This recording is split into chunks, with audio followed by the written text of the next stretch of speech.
I've got three broad agenda items I'd like to deal with. I'd like to start with some background information on risk and on the state of play, as it were, in relation to our retirement income system. I'd then like to move on to international developments, touching in particular on some recent research and commentary by peak bodies globally, and also on looking at other jurisdictions and how retirement incomes are addressed in those jurisdictions, before turning finally to building a case, both from a public policy perspective but also from a more practical perspective on the use of annuities in retirement incomes. Firstly, just by way of sort of semantics, I guess, and by annuity I mean a policy which is issued by an APRA-regulated life insurance company, which in exchange for a single premium up front, the annuitant receives a fixed or CPI-indexed guaranteed set of cash flows for life or over a fixed period of time. So a very simple product.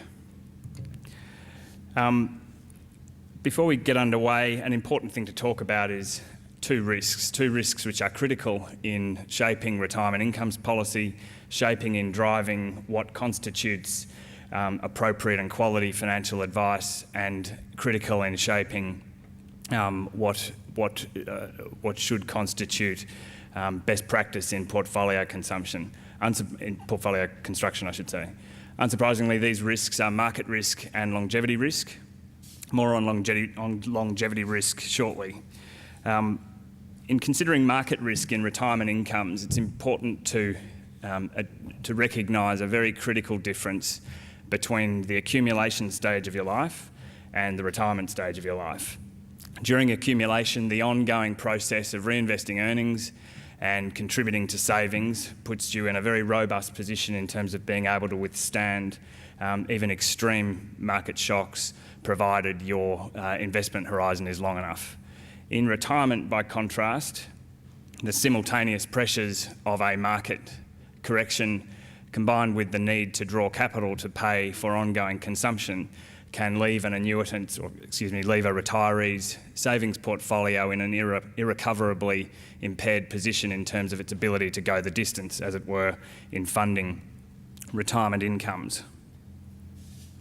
I think that current advice and, to a large extent, current practice in portfolio construction around retirement incomes fails to adequately address this distinction. I think it's fair to conclude that the global financial crisis has caused far too many recent retirees into a position of forced sales of risk assets in order to fund consumption, leaving them in a position where they won't be able to fund their original retirement plans. To see this, it's instructive to consider 138 years of S&P 500 data. And what we've done here is constructed a hypothetical portfolio, an equities-based account pension for 113 60-year-olds, each starting their pension at each of the 25-year-long periods during this time horizon, and each seeking to fund according to an equities plan which was based on a 3.5% equity market risk premium, which happened to be the risk premium over that period. Interestingly, only half of the plans make it to the targeted 25-year retirement goal, and an alarming proportion of the plans only make it to the retiree's 75th birthday. And I think this highlights how the double whammy, if you like, of a market shock and capital draws to fund consumption have a profound impact on the ability of a retirement income stream to go the distance if it has too much risk. Turning now to longevity risk. Quite simply, this is the risk that you'll outlast your retirement savings.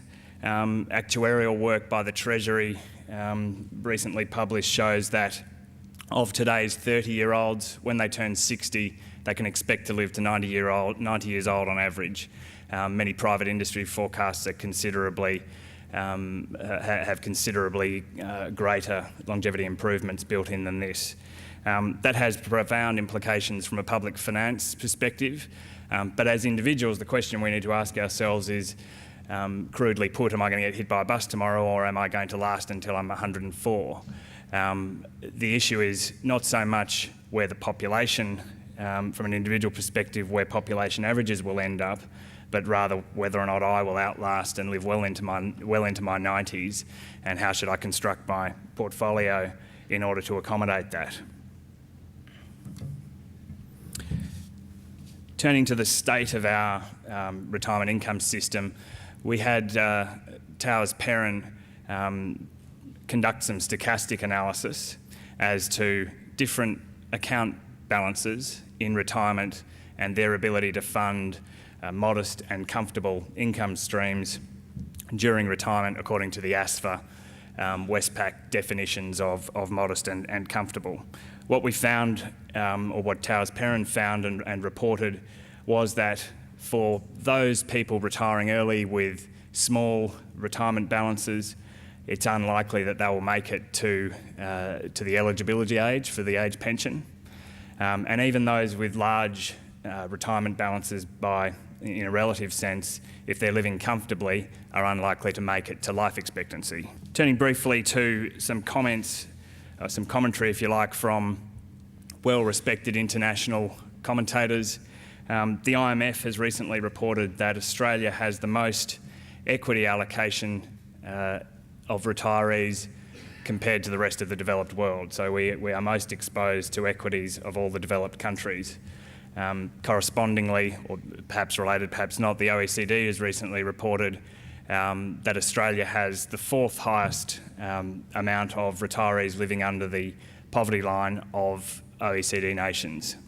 Clearly there is a case to be made for policy action, and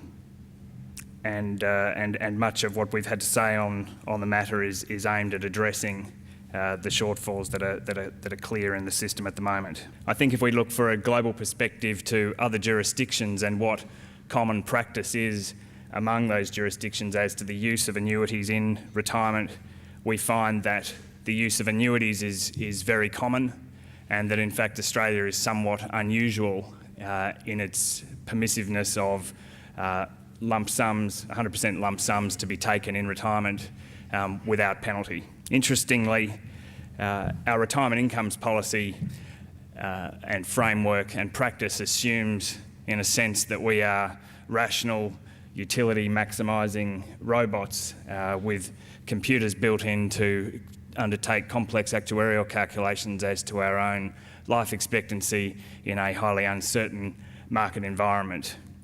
Of course, the reality is somewhat apart from this rational economic utopia. We each suffer from limited information, and there's a growing body of academic research around biases that we exhibit in our decision making, particularly where outcomes are long-term and complex and have varying complex probability outcomes. There are fancy names for many of these conditions that we suffer from, including, for example, the availability heuristic, where we make decisions based mostly on information which is easy to hand. We anchor our expectations and our opinions by recent experience, which helps explain why in 2007, perhaps after a 20-year uninterrupted equity bull market in this country, there were inflated expectations as to equity market risk premium. In the area of people's decisions to insure against their own longevity, the economic, academic literature and consensus is even more overwhelmingly unanimous, and the names are even more overwhelmingly fancy to describe the conditions. Things like the conjunction fallacy and hyperbolic discounting are used to describe some of these conditions. One, which is perhaps a little more tangible to each of us, is that when someone chooses to or evaluates a lifetime annuity provided by a life insurance company, instead of looking at that as part of an holistic portfolio and strategy to fund retirement income, instead we look at it as a risky bet against the life insurer, and we therefore perceive it as a risk, as adding risk to us rather than taking it away in a portfolio sense. So what of public policy? I think simply put, the two major objectives of superannuation policy are to increase retirement incomes relative to the age pension, that is, provide retirement income substantially in excess of the age pension for all Australians, and separately to reduce the pressure on the public finance position of an ageing population going forward.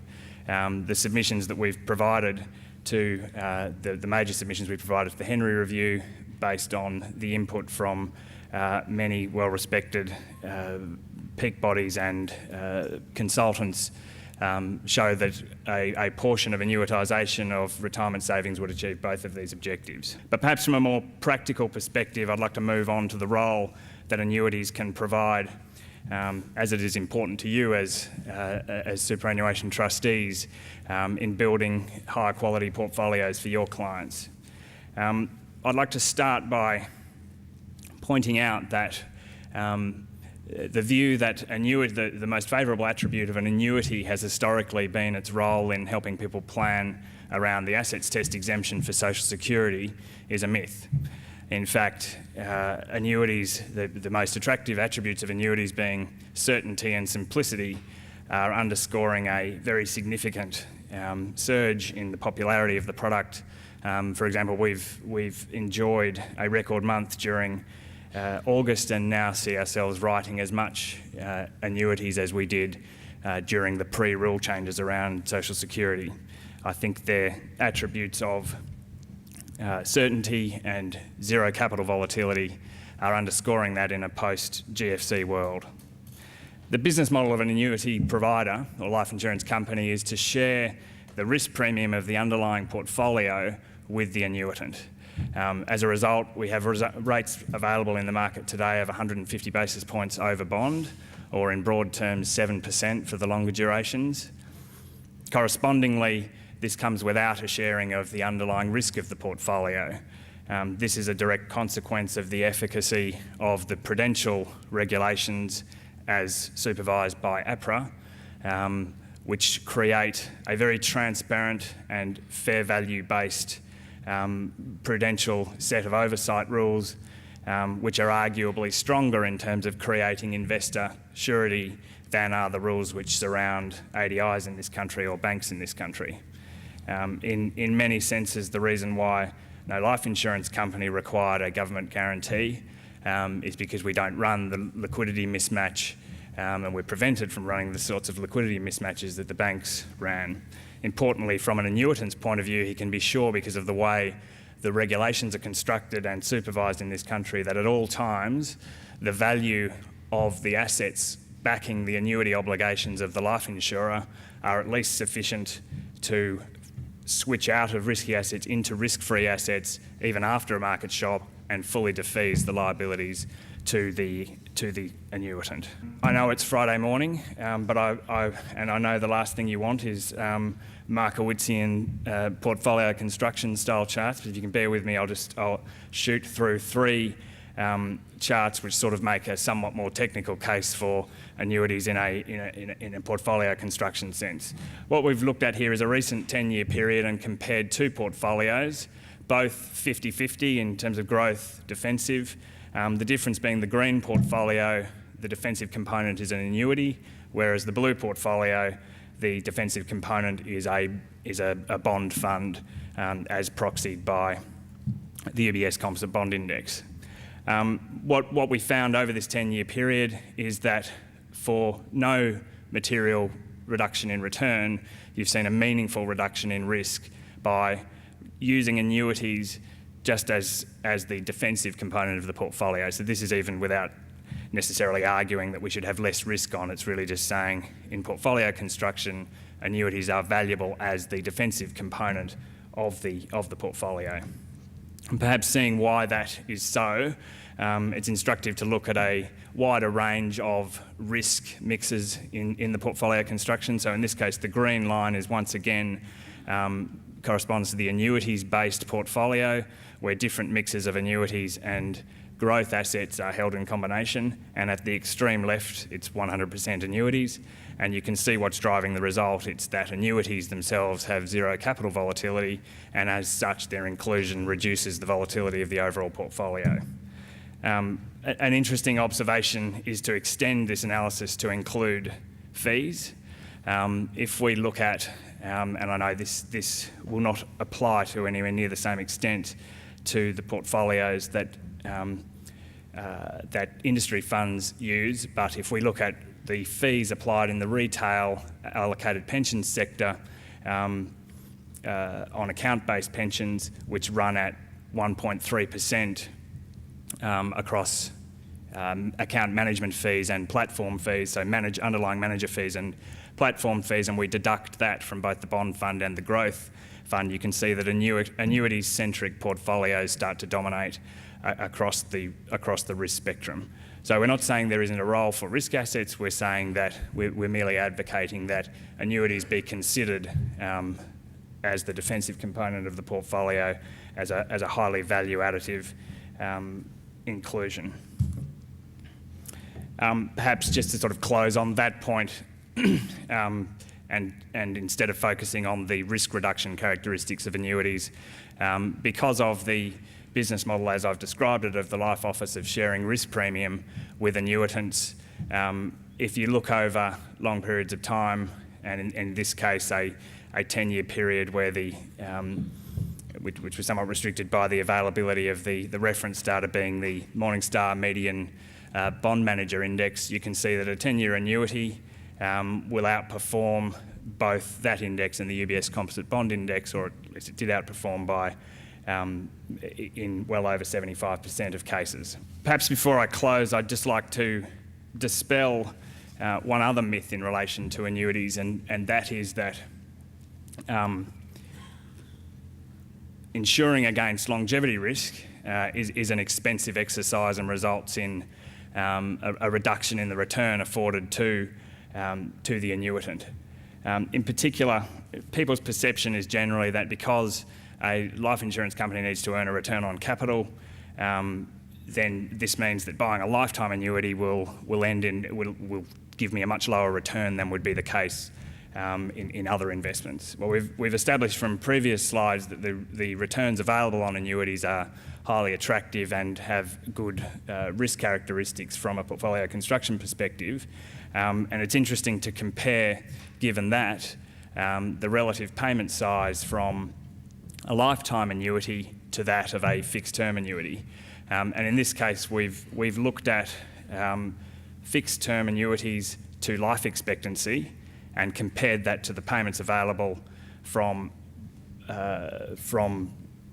lifetime annuities. So in this case, considering a 65-year-old male, for example, if he bought a 26-year term certain annuity where the capital runs down over that 26-year period, he would do so at a return of about 7%, or an annual payment of about 8.4%, whereas if he buys a lifetime annuity, the annual payment would be about 9%. And you're thinking, how can this be? And it's a simple sort of outcome of the actuarial analysis of the way that the pool of lives works. As Andrew Barr so eloquently put, the role of insurance is essentially to pool together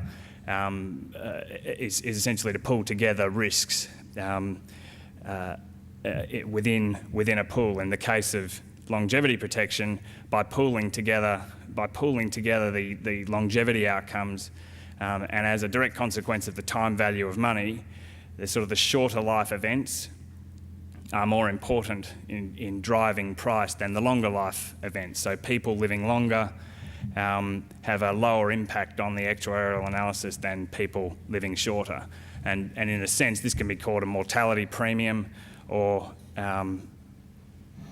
the ability of a longevity annuity, a lifetime annuity, to provide a greater annual payment to the annuitant relative to a term certain annuity. So to close, annuities are enjoying a significant revival in the aftermath of the global financial crisis, driven largely by their simplicity, by their attractive rates, and by a flight back to genuinely defensive assets. We see them as the norm in most other developed systems, and we see them as having a valuable part to play both from a public policy perspective and also from a portfolio construction perspective in Australia's retirement income system. They are a low-cost solution. They can be delivered absent the same level of fees which are available, which tend to impinge other alternatives, with competitive returns and adding considerable value. Thank you for your attention. As we all know, and as Richard discussed, that increasing life expectancy is extending the years that many Australians will spend in retirement. And as such, the design of our retirement income system will need to adapt to meet the growing and changing needs of Australia's older population. And as account balances in the super system are now beginning to grow, as an industry there's no doubt that we must begin to focus on the decumulation stage of our system. However, the debate in Australia is still really only in its infancy, and there are differing views on how best we should ensure against longevity risk and what our role is and what are the best products out there and what's needed. And at CMSF earlier this year, we were fortunate to hear from both Don Ezra from Russell's and from Justin Wood from BGI. And Don focused on target date investing and the need for us to take a whole-of-life approach to saving for retirement, with a more aggressive asset allocation in our younger years, and then a move to a more conservative option once a member reaches 50, coupled with the purchase of longevity insurance that would kick in should a member reach the age of 80 to ensure against running out of money in our elder years. But Justin Wood, on the other hand, argued that given that Australians have an age pension, which is effectively a lifetime annuity product, that members at age 50 should be taking more and not less investment risk to maximise their retirement income. So, in other words, they should continue to invest in growth assets while in the pension phase, giving their increasing number of years in retirement. Two very wise men with two very different approaches to what seems to be the problem of us living too long. I think in addition, the global financial crisis has shown us that those worst affected by market volatility are those either about to retire or in retirement and living off private income streams. And Australia is yet to decide on the best approach to tackle the longevity issue, but in my view, flexibility will be the key. So we need to provide a range of options for all people from all different walks of life and with all different circumstances. And account-based pensions have a role to play, but we need to develop beyond a one-size-fits-all model. This can only happen, of course, as account balances grow. And we also need to remember that superannuation balances are unlikely to support significant income streams for many years to come, given that the compulsory superannuation system is still many decades off reaching maturity. And even when the system is mature, we will still have many people who, for a variety of reasons, will have not achieved a lifetime of superannuation savings. And this is particularly true, of course, for those that have broken work patterns.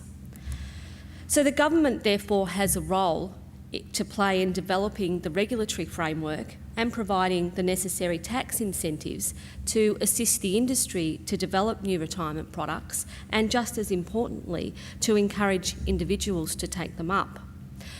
So to that end, longevity risk is a key area being focused on by the Henry Review, with its final report due to be handed down to the government in December this year. And in addition, the Cooper Review is also looking at the issue of default funds, their role in superannuation and the appropriateness of their asset allocations. In terms of the Henry Review, AIST and the Industry Super Network made a detailed submission, and part of our submission focused on longevity risk, but we had a particular emphasis on providing security for those with low account balances. In this submission, we stressed that the market for lifetime annuities in Australia is underdeveloped, and that the limited products available are in the main poorly priced, with little in the market for low-income, low-account balance members. And by default, the government, via the age pension, bears the burden of longevity risk in Australia. And as such, we recommended that the government consider entering the annuity market. And we see it working something along these lines. And you've got Mary and Joe, and they retire at 65 with a combined lump sum of, say, $150,000 from their superannuation.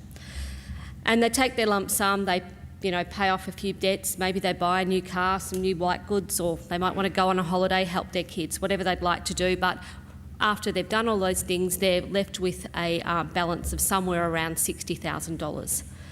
So with that $60,000, they buy a top-up to the age pension. And it may only buy them a few extra $1,000 a year, but it'd be guaranteed for life and it wouldn't be subject to market volatility. And we believe that this would be an achievable model that would provide certainty in retirement for the lower paid, particularly in this transition period where many workers have not had the benefit of 9% super for long periods. And if you talk to any retiree, uncertainty about income drying up is a major and ongoing concern. A form of top-up pension would also assist those with broken work patterns achieve at least a modest retirement income. Now, there may be other models that work, but from our point of view, the key was that the government has greater capacity to invest in assets in a risky portfolio against long-term liabilities. It has the lowest possible default risk and cost of capital. It can use the existing social security system to keep the costs low, and it can use existing managers, or it could outsource its investments to vehicles like the Future Fund. So we recommend this as a part of a suite of possible solutions to help us as a nation deal with longevity risk. AIST is also starting to think about how managing longevity risk might feed into the adequacy issue. We know that asking the government to increase the superannuation guarantee to 12% in these difficult economic times is asking a lot. But if the government could be persuaded to link an increase in the super guarantee to tackling the longevity issue in an innovative way, then maybe it might consider it. And AIST is preparing a supplementary submission to the Henry Review, and we're currently finalising it, and it outlines some of our thinking on these issues. Many of the submissions to the Henry Review have recommended that we begin to lock up some of our lump sums into income streams, and most seem to be favouring a 70-30 split. And we believe that whilst this concept has merit, that balances are still too low in the main, and that most Australians still have an expectation that they can access their lump sums. So we're therefore proposing that we link increases in contributions to income streams so that, for example, when we do get to 12%, that is when we require some superannuation income to be taken as an annuity. And we believe that this approach would allow time for balances to grow, products to be developed, and also for the Australian population to adjust to any policy change. The longer we live, the more we hope to do in our golden years, and the more work that needs to be done to ensure that our retirement savings don't die before we do. Thank you. Certainly many members of superannuation funds and retirees have had some severe challenges of late, simply because there have been such enormous fluctuation in values in money they've got invested in which they actually live. Unfortunately, what we did find is that for some people who were, by virtue of the fact that they were born at a certain time, they were actually severely disadvantaged, whereas there are others who, because of their date of birth and change in government legislation, they were severely advantaged. And basically they are continuing to enjoy that advantage ongoing. Many have simply believed and followed what was standard practice and paid the price, and virtually nobody is happy with what's actually happened. What we know is that there was a particular period of time, pre-2004, when it was very advantageous and attractive to invest money into annuities. The simple reason what that did, it was asset test exempt, and so that did result in significantly higher Centrelink benefits. Often what we did was invested 50% of money into annuities, simply to lock it up and not count as an asset. As a direct result, the members would receive income from that, but also a much higher percentage of age pension. And certainly the asset test exempt status pre-2004 was 100%, and then there was another change in 2007, and those implemented between 2004 and 2007 benefited from a 50% asset test exempt status. So what actually has happened is they have been invested into guaranteed income streams, and as a direct result they've been totally shielded or protected with the money that's invested into annuities from what's happened with the global financial crisis. That they're in an income stream that is guaranteed. Whatever happens to the market is totally irrelevant to them. So I look at a particular couple and know this couple very, very well, being long-term clients, and what we did was in 2004, the husband reached 65. In fact, he ended up retiring about 66 and a little bit. Between them they had about $425,000 of investable assets, and so what we did was, particularly for Centrelink purposes, because for them it was a very major attraction to actually achieve some Centrelink benefits, we locked up $200,000 of John's money into an annuity, and then we split the rest between allocated pensions for both John and Monica. What we can see is the value now, 2009, the annuity has dropped to 134, and in simple terms that is about 1/3, because that was a 15-year annuity. And what we do know is that that money will continue to be invested and pay indexed income for the next 15 years. But unfortunately the allocated pensions, because of a portfolio balancing mechanism, as the annuity is considered a completely defensive asset, we tended to be more aggressive with the allocated pensions. We can see that certainly John's allocated pension has suffered a 45% drop, where Monica's has dropped 52%. Now the big issue about that is that the remaining balances, 55 and 60 odd, how long are they going to last? And that's the big issue that we are pondering at the moment. So certainly the different portfolio components, the assets that we've invested in have, as we'd expect, performed quite differently. Now, the reason why we invested in the annuity was actually very, very simple. We could lock in a rate of 6.8% for 15 years. Now, at that time, we thought that was sort of okay. In hindsight, given how interest rates have performed over the last few years, that was quite an outstanding return. It does remind me, in 1991, when I was working at Colonial, I assisted a guy to lock in a $100,000 investment into a Colonial annuity, lifetime at 16%. And he's still laughing, in fact. Oh, for those days, huh? Now, what we do know with John's situation is that his funds will be exhausted, the annuity money will be exhausted in 15 years. So in 2019, from the start of 2004, it'll actually be gone.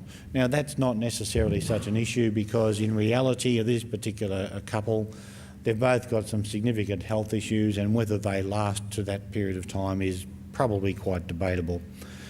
But what we did find is there was no flexibility to withdraw any lump sums, and that was very advantageous, because one of the challenges is to discipline retirees not to take lump sums from their investments.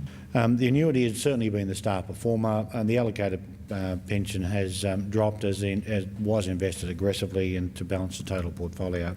Now, they are very, very happy with the annuity, and they love it for many, many reasons. It's indexed every year, and they get a letter saying it's gone up by 3%, and that's the rate we locked in.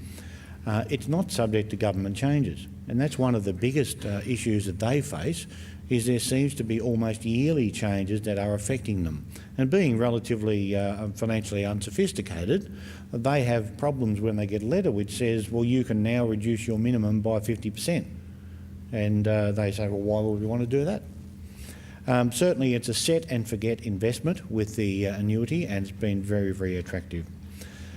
Disappointed with the allocated pension for a couple of reasons. The values do fluctuate quite wildly, and that to them is something that, whereas we did explain it, maybe they didn't really comprehend it and understand it, and possibly that's what we've seen with many members.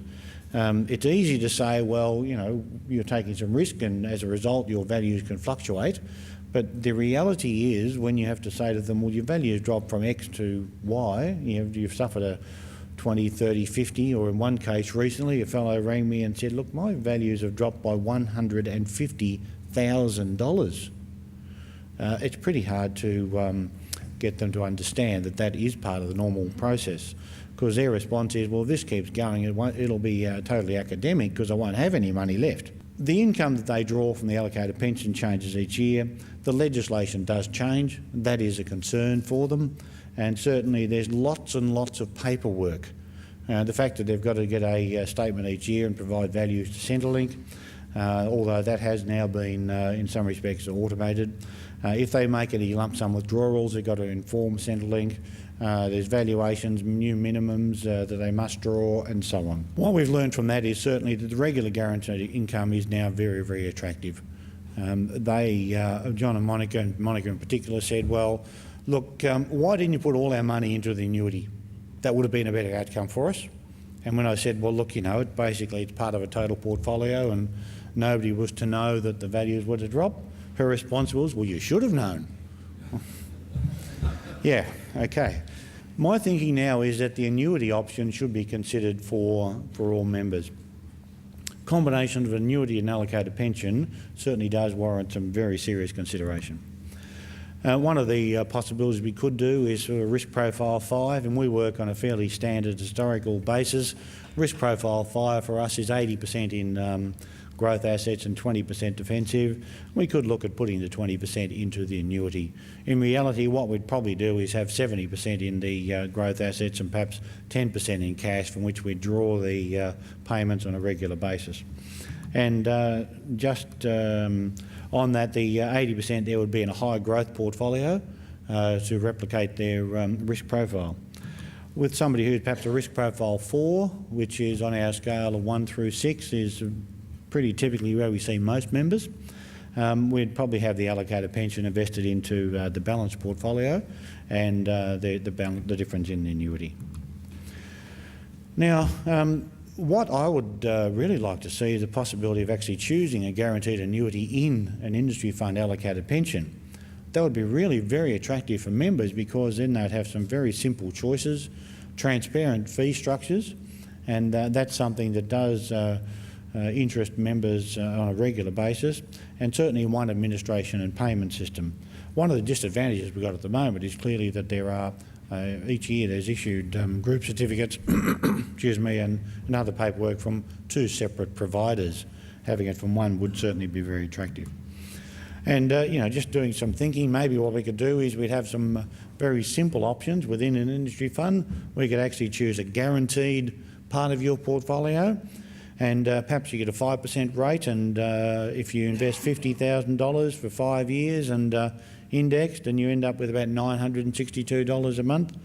And as you can see, if you're prepared to invest for a 15-year period, perhaps $150,000, you might get 6.75. And if you want to go a bit longer, perhaps a 20-year investment, you might get a much higher rate of interest. Now that would be very, very attractive to members, to be able to have some guaranteed income running alongside the allocated pension. Many of them would find that certainly a solution to their problems. What the global financial crisis has taught me in dealing with members, the old-fashioned annuity has actually saved many members. They've got guaranteed income, and it is certainly set and forget, and they do not need to worry about that part of their portfolio. Unfortunately, if members did not receive advice, they probably have not even heard of or didn't invest into annuities, and they've been the ones who have been exposed to the changes that the market's seen recently. Most people believe that members understand risk. Most really don't. Most don't really understand that risk means that your values can drop, and drop quite significantly. To see somebody who has dropped $150,000, it's certainly very emotional for both the member and for us. The loss of capital for many members is not theoretical. There is a belief that it's only a paper loss and so on. Members don't see it that way. They see that they've actually lost real money, and it has scarred many of them permanently. Many of them now are very, very reluctant to invest. In fact, many of my clients have actually at different times moved totally into cash, and are now only, after consultation, starting to move perhaps 20%, 25% into growth assets. They are concerned.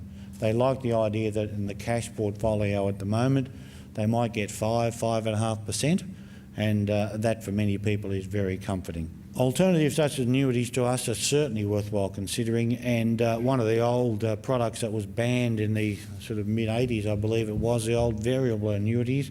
I think that would be certainly something worthwhile considering again, and it might be even a better option than the annuities. Thank you for your time.